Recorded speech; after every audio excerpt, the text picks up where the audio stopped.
Apical 4-chamber view. Turn the patient onto their left side, as this will pull the heart forward in the chest for better visualization. Scan down the nipple line with the dot aiming towards the patient's axilla. Tilt the probe upwards towards the patient's point of maximal intensity to obtain the view. You may need to tilt up and down with the probe to obtain the best image.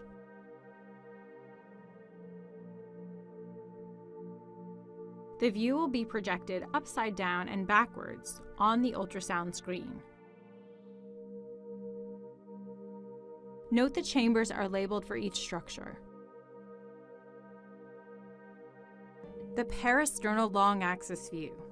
Begin by placing the probe at the second intercostal space at the left sternal border. The dot will be pointing in the direction of the patient's right shoulder. Scan down the left sternal border until the image comes into view.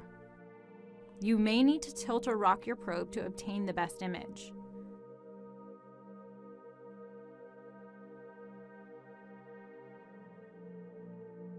Note the chambers are labeled for each structure.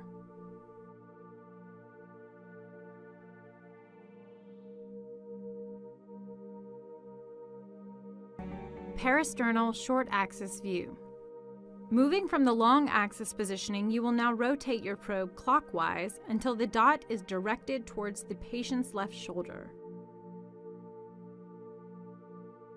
Tilt and rock your probe to obtain the best view.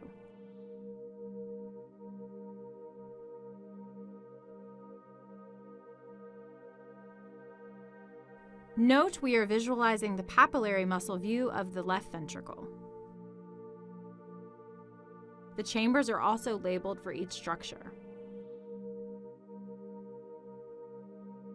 Subcostal long axis view. Place the probe at the subcostal area with the dot aiming directly to the patient's left side. Press the probe down and angle the probe up and slightly to the left.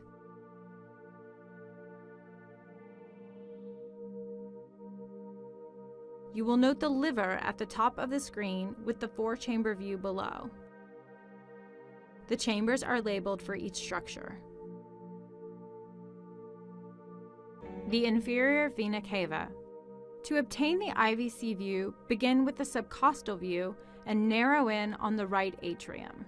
Turn the probe counterclockwise until the dot is facing the patient's head.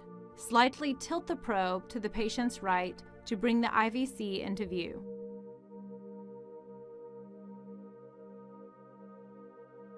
Note the IVC runs through the liver. The structures are labeled.